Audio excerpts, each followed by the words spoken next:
sampah di bawah mejanya udah bersih belum ya? Coba diperiksa dulu. Kalau ada sampahnya diangkat dulu, dibuang ke tempatnya.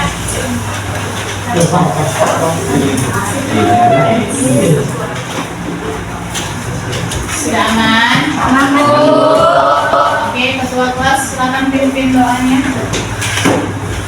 Sebelum kita belajar, mari kita berdoa terlebih dahulu. Doa dimulai.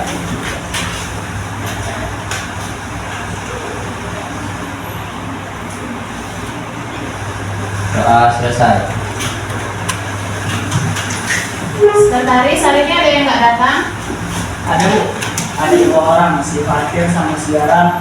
Apa kabarnya? Sakit. Dua-duanya sakit? Iya, dua-duanya sakit. Oke, udah kalian jenguk temannya? Belum.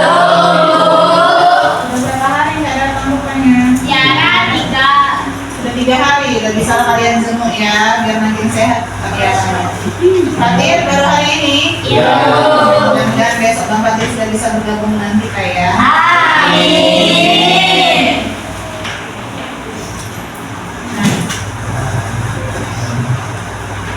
Sebelum kita masuk ke materi, alangkah baiknya kita menyanyikan lagu Indonesia Raya. Jadi semuanya yuk.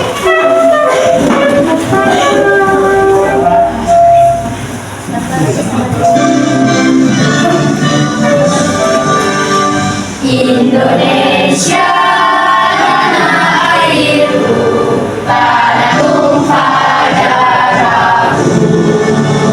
Di sanalah aku berdiri dan penuh ibuku. Indonesia kebangsaanku, bangsa dan tanah airku. Marilah kita berseru, Indonesia bersatu. Hiduplah tanahku, hiduplah negeriku, bangsaku, rakyatku semuanya. Bangunlah jiwanya, bangunlah badannya untuk Indonesia Raya. Indonesia Raya, merdeka, merdeka, tanahku, negeriku yang cinta. Indonesia Raya, merdeka, merdeka, hiduplah Indonesia Raya. Indonesia Raya, merdeka, merdeka, tanahku, negeriku yang kucinta. Indonesia Raya, merdeka, merdeka, hiduplah Indonesia Raya. Oke, boleh duduk kembali.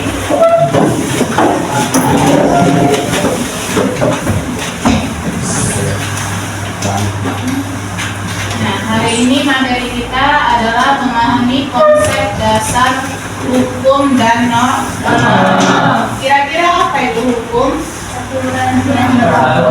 Kalau norma yang mengatur tingkah manusia.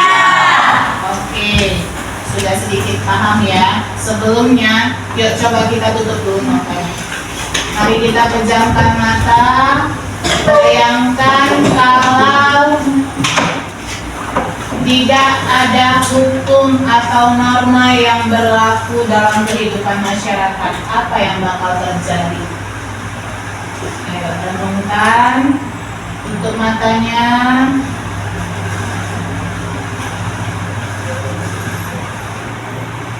Apa yang kalian rasakan? Coba Kak kasih. Apa yang kamu rasakan setelah memejamkan mata? Kalau di negara kita ada hukum-hukuman, pasti semuanya akan kacau dan tidak teratur. Kacau dan tidak teratur. Kak Aca? Apa yang kamu rasakan setelah memejamkan mata beberapa saat? Kehidupan di negara ini akan semrawut atau tidak teratur. Semrawut. Bang Habib? Dan tidak ada tidak diatur dengan ini, maka negara akan hancur dan orang akan semena-mena untuk membuat sesuatu yang tidak bagus. Oke, semena-mena untuk berkelakuan yang tidak bagus ya Bang? Oke, bagus, semuanya bagus. Ayo kita tepuk tangan dulu. Ibu akan memberikan kalian sebuah video, silakan disimak bagus-bagus. Mari kita saksikan videonya.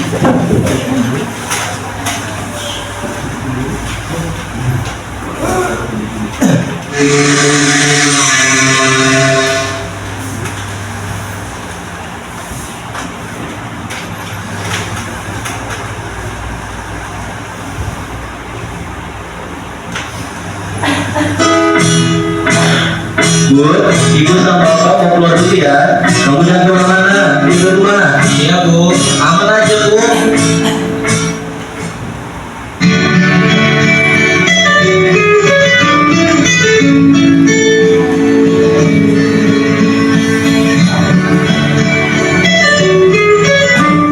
Halo Dek. Halo Lor. Gimana? Di rumah tuh. Kenapa? Keluar boy. Ayo angkringan. Mumpung sepi nih. Gas lah. Oke.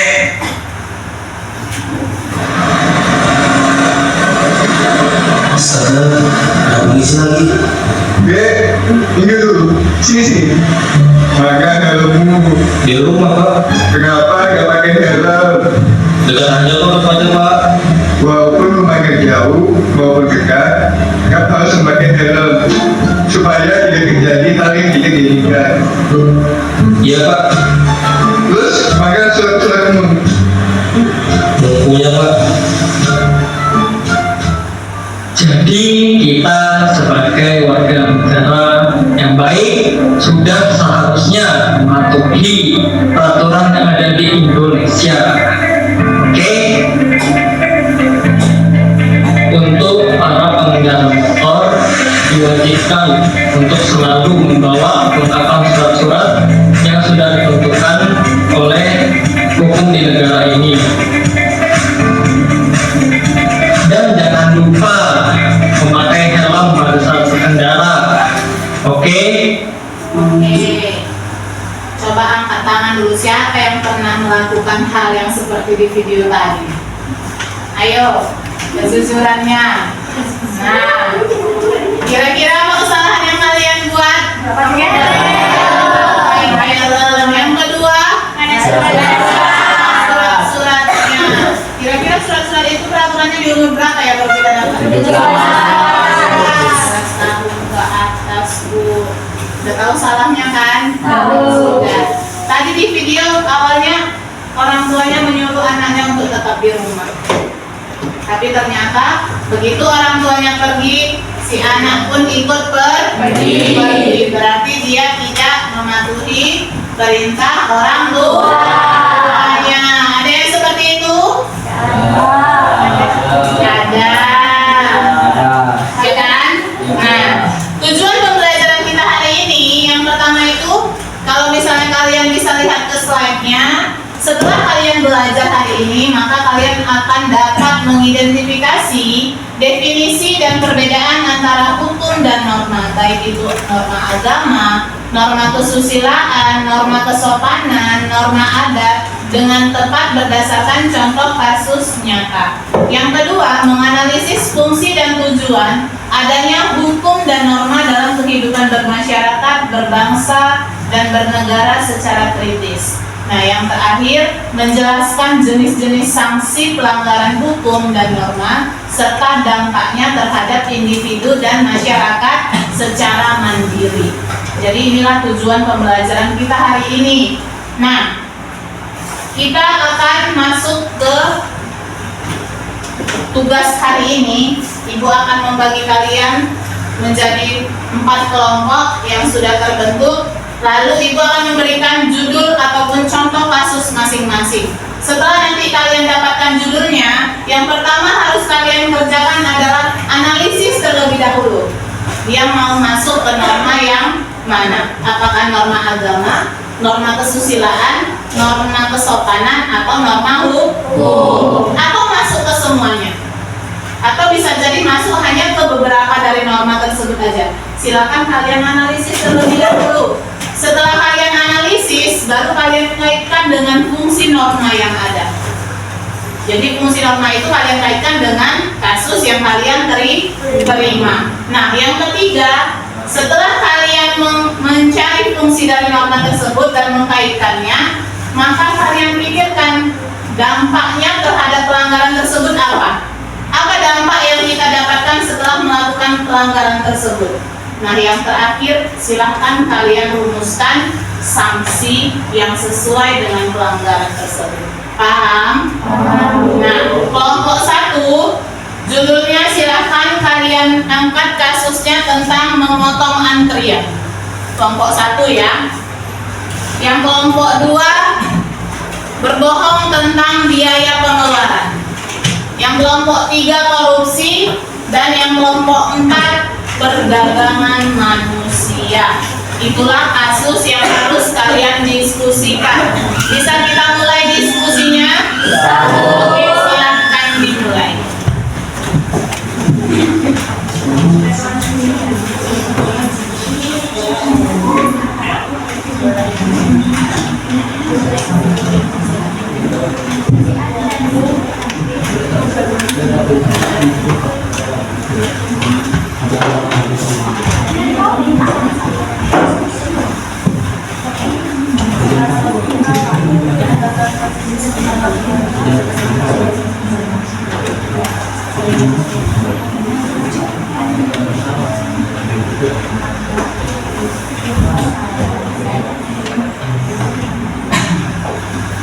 Oke, sudah selesai? Sudah ya. Kita mulai dari kelompok 1. Silakan presentasikan di depan kelas. Kelompok 1 silakan.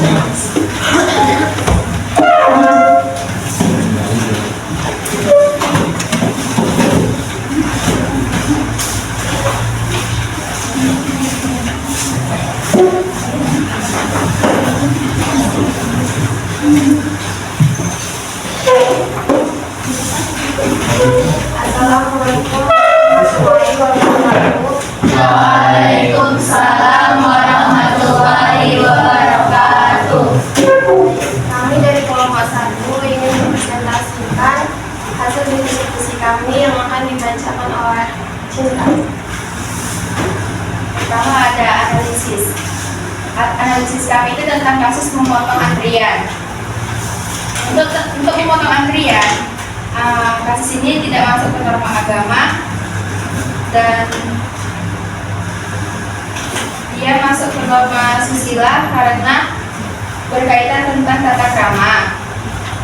Masuk ke norma sosial karena tindakan tersebut tidak sopan, tapi tidak masuk ke norma hukum karena tidak ada pasal khusus dalam Kitab Undang-Undang Hukum Pidana.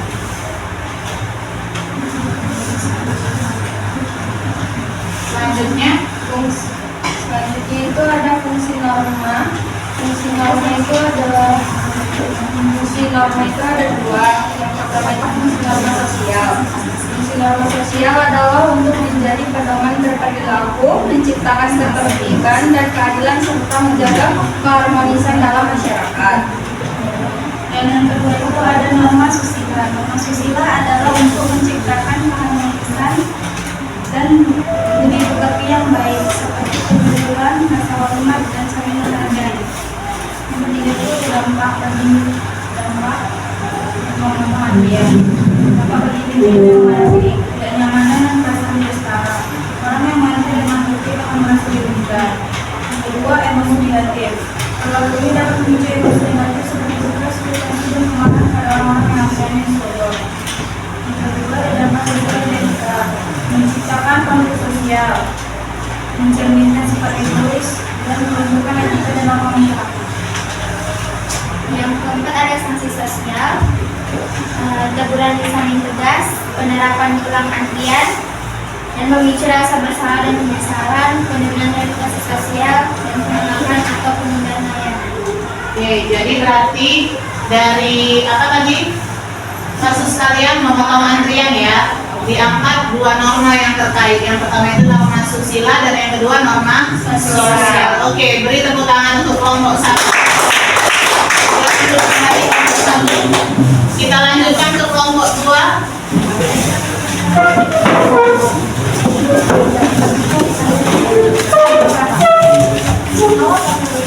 Kelompok 2 apa tadi kasusnya? Berbohong tetap tentang biaya Pengeluaran. Oke, silakan Kak.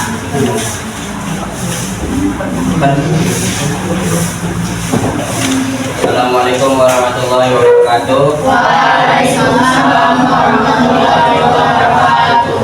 Kami dari kelompok 2 ingin mempresentasikan hasil diskusi kami yang akan dibacakan oleh Habib.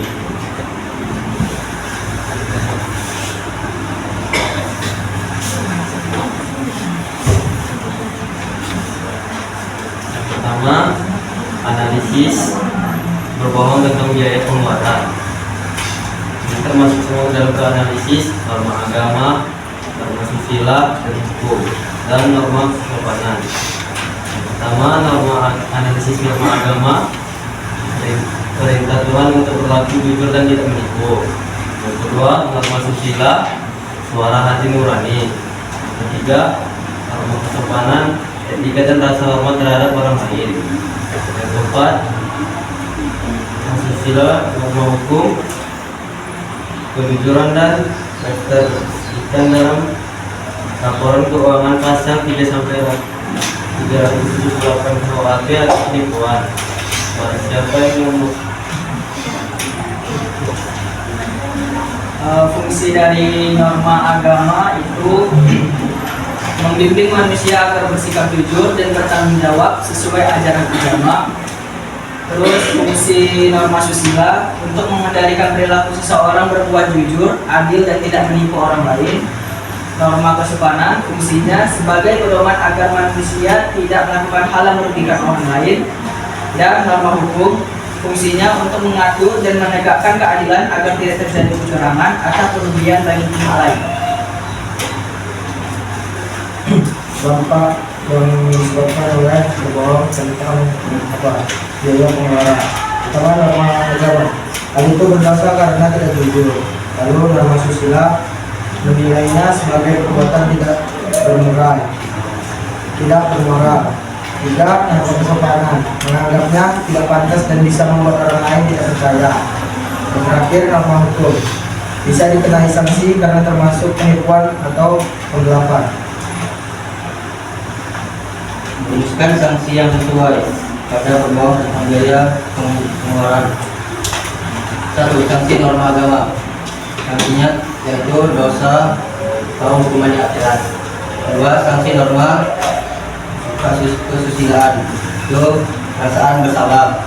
3. Sanksi norma kesopanan, itu dicemooh atau dipermalukan, hilangnya rasa hormat.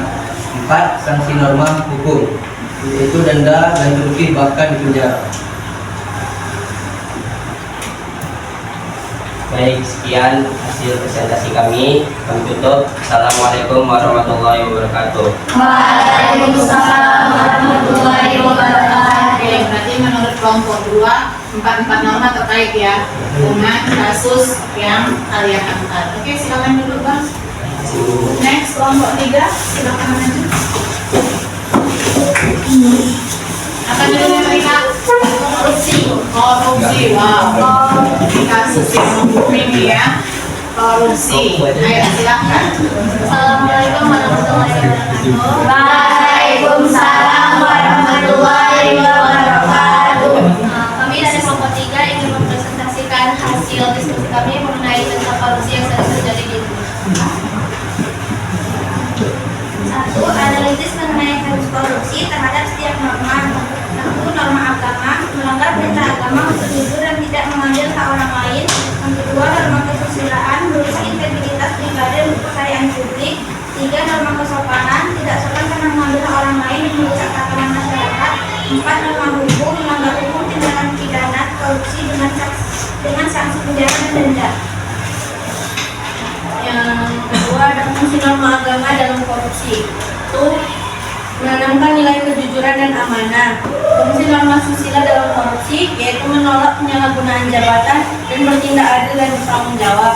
Yang ketiga, fungsi norma kesopanan dalam korupsi yaitu menemukan sikap malu melakukan hal tercela.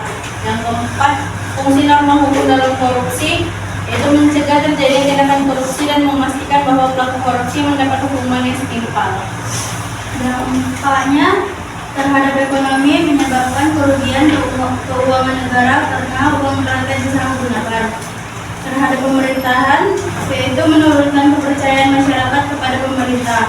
Terhadap hukum dan keadilan yaitu mendorong budaya uang bisa membeli hukum di masyarakat. Dan terakhir di mana di sini kamu mendapatkan sanksi umumnya. Di Indonesia itu diatur dalam Undang-Undang Nomor 31 Tahun 1999, Nomor 20 Tahun 2001 tentang pemberantasan tindak pidana korupsi. Yang dimana sanksinya itu pertama ada pidana penjara minimal 4 tahun, maksimal seumur hidup. Kedua, pidana denda yang didendakan berupa 200 juta sampai 1 miliar. Yang ketiga ada pidana tambahan yaitu perampasan harta atau hasil korupsi. Oke. Sekian kami tutup presentasinya dari kelompok 3. Assalamualaikum warahmatullahi wabarakatuh.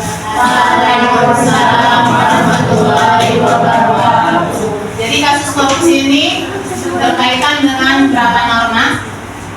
44 semuanya ya. Norma agama kena, norma susila, norma kesopanan dan juga norma hukum terutama.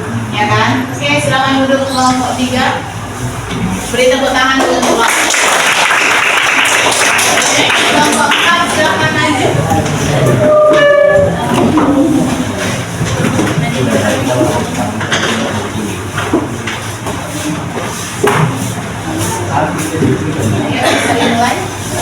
Assalamualaikum warahmatullahi wabarakatuh. Waalaikumsalam warahmatullahi wabarakatuh. Kami dari kelompok 4 ingin mempresentasikan hasil diskusi kami yang terkait kasus perdagangan manusia yang akan dibacakan oleh Abdullah. 1. Norma yang dilanggar. Norma agama melanggar perintah Tuhan karena memperlakukan manusia tidak manusiawi. 2. Susila bertentangan dengan moral dengan nilai kemanusiaan. 3. Norma sosial menimbulkan keresahan dan merusak ketertiban masyarakat. 4. Norma hukum melanggar Undang-Undang Nomor 21 Tahun 2007 tentang TPPO. 2. Fungsi norma pada kasus perdagangan manusia. Fungsi norma agama mengajarkan agar manusia saling menghormati dan tidak berbuat baik. Fungsi norma susila menjaga moral dan rasa keharmonisan. Fungsi norma sosial menjaga ketertiban dan keharmonisan masyarakat. Fungsi norma hukum melindungi hak asasi manusia dan memberi sanksi bagi pelanggar. 3. Dampak pelanggaran dari kasus perdagangan manusia. 1. Korban mengalami penderitaan fisik dan mental. 2. Masyarakat kehilangan rasa aman. 3. Negara tercoreng yang bertambah masalah sosial. Yang keempat, ada sanksi dari kasus perdagangan.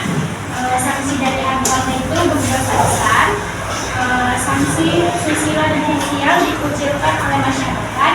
Terus yang terakhir sanksi hukum penjara maksimal 15 tahun dan denda 600 juta. Sekian presentasi dari kelompok kami. Wassalamualaikum warahmatullahi wabarakatuh. Waalaikumsalam warahmatullahi wabarakatuh. Jadi perdagangan manusia ya, judulnya mengaitkan dengan keempat norma. Ya, keempat normanya terkait. Silakan duduk, kita beri tepuk tangan untuk kelompok.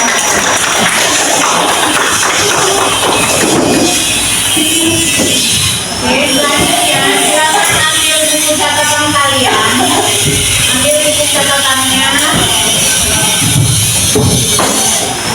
Nah, coba tuangkan di dalam buku catatan kalian itu.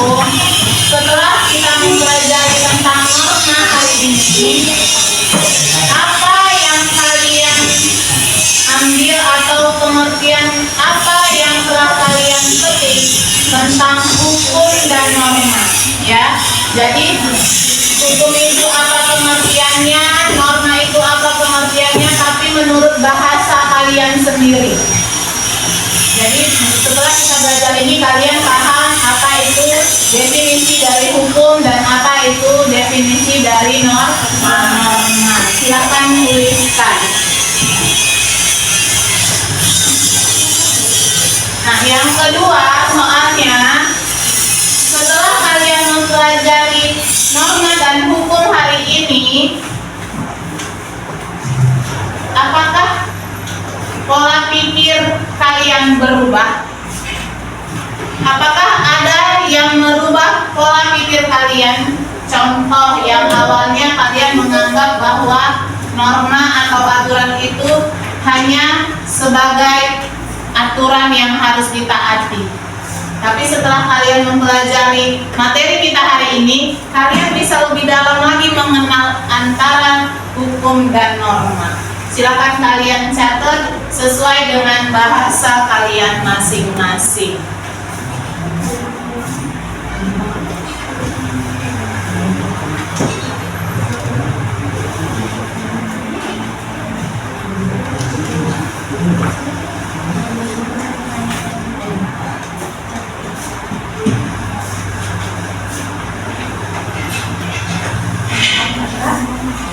Ya, maksudnya ya, sesuai dengan bahasa kamu aja. Apa pengertian hukum, apa pengertian norma. Dan setelah kita belajar hari ini, ada nggak yang berubah dari pola pikir kalian? Ada nggak yang nanti pulang dari sini saya akan berubah dan menjadi Satria Baja Hitam? Ya, enggak ya.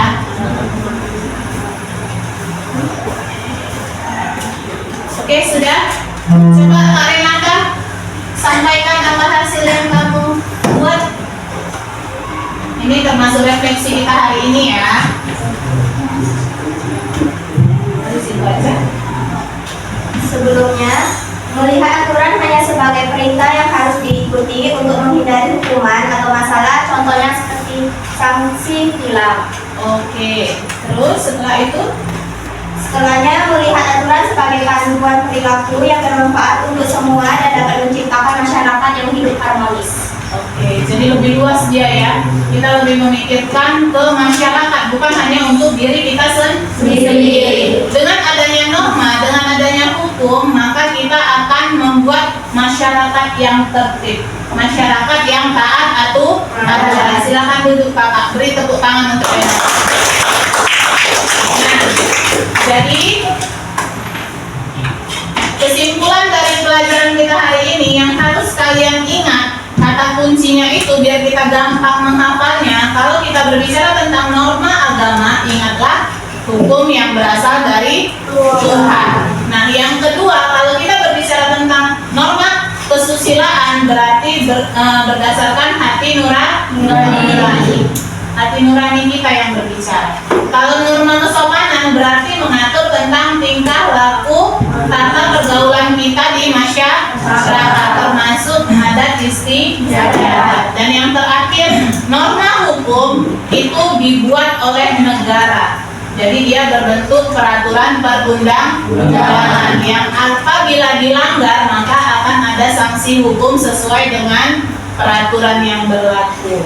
Nah, cobalah Ibu tanya dulu kira-kira definisi dari norma itu apa ya? Siapa yang bisa menjawab? Definisi dari keempat norma. Ayo. Silakan berdiri kakak. Definisi dari norma agama berasal dari keyakinan pemeluk agama yang mengatur hubungan manusia dengan Tuhan dan sesamanya. Dari norma hukum, aturan tertulis yang dibuat oleh lembaga berwenang bersifat memaksa dan mengikat dengan sanksi tegas bagi pelanggarnya. Kesusilaan berhubungan dengan nilai-nilai moral dan etika seperti kejujuran, kesopanan, dan keadilan. Dari norma sosial, aturan atau kebiasaan yang berlaku di masyarakat sebagai pedoman perilaku dan standar untuk bertindak sesuai dengan nilai-nilai yang dianut. Oke, terima kasih kakak. Kalau fungsinya untuk apa ya? Siapa yang tahu fungsi dari keempat norma tersebut? Oke, Azam, ayo. Fungsi masing-masing norma secara umum, pertama norma agama, itu mengatur perilaku manusia agar sesuai dengan ajaran agama dan menjauhi dosa. Kalau norma susila itu menuntut manusia berbuat baik sesuai hati nurani dan moral. Norma sosial menjaga keteraturan dan keharmonisan dalam kehidupan bermasyarakat. Norma hukum membentuk aturan tegas dan sanksi untuk menciptakan keadilan dan ketertiban. Oke, terima kasih Bang Azam. Kira-kira kalau perbedaannya apa tuh? Perbedaan antara hukum dan norma. Coba siapa yang tahu? Ayo, Najwa. Perbedaannya semua. Hukum ditetapkan oleh lembaga resmi seperti pemerintah dan memiliki kekuatan hukum. Sedangkan norma dapat berasal dari kebiasaan masyarakat atau nilai moral. Sedangkan sanksi, pelanggaran hukum dapat dikenakan sanksi yang tegas seperti denda atau penjara. Sementara pelanggaran norma biasanya hanya mendapatkan sanksi sosial atau moral. Sedangkan tujuan, hukum bertujuan untuk menjaga ketertiban dan keadilan dalam masyarakat. Sedangkan norma bertujuan untuk mengatur perilaku sosial dan moral individu dalam masyarakat. Sedangkan kekuatan meningkat, hukum bersifat mengikat secara hukum dan harus dipatuhi oleh semua orang. Sedangkan norma tidak selalu mengikat secara hukum, lebih bersifat rekomendasi. Oke, jadi kakak mengangkat perbedaannya dari 4 ya, 4 kategori ya. Oke, silakan dulu kakak, terima kasih. Nah, ini yang paling penting. Kira-kira sanksi atas pelanggaran terhadap keempat norma itu apa ya? Siapa yang tahu? Oke, ayo Anissa. Sanksi agama, dosa dan mendapat ganjaran dari Tuhan. Susila dicela hati nuraninya sendiri, merasa bersalah dan malu. Kesopanan dihina atau dijauhi oleh masyarakat karena dianggap tidak pantas. Hukum, melanggar hukum tindakan pidana korupsi dengan sanksi penjara dan denda. Oke, silakan dulu kakak. Nah, jadi kalau ibu lihat dari pemaparan kalian, ibu sudah menganggap ataupun ibu memang sudah tahu kalau kalian sudah paham tentang hukum dan norma yang berlaku di masyarakat. Nah, kalau misalnya udah tahu, apakah mau kita langgar lagi? Makanya patuhi hukum ataupun norma yang berlaku. Nah, terima kasih atas apresiasi kalian hari ini, juga partisipasinya. Semoga ilmu yang kita dapatkan hari ini bermanfaat. Dan minggu depan kita akan masuk ke materi tata urutan peraturan perundang-undangan atau biasa disebut dengan hierarki. Nah, jadi sebelum kita masuk ke bahan minggu depan, coba dulu kalian telusuri atau kalian cari tahu kira-kira peraturan di daerah kalian masing-masing seperti apa. Ya, jadi silakan dulu kalian cari, minggu depan akan kita bahas bersama. Oke, terima kasih atas waktunya hari ini. Ibu ucapkan semoga kita semuanya sehat-sehat. Assalamualaikum warahmatullahi wabarakatuh. Waalaikumsalam.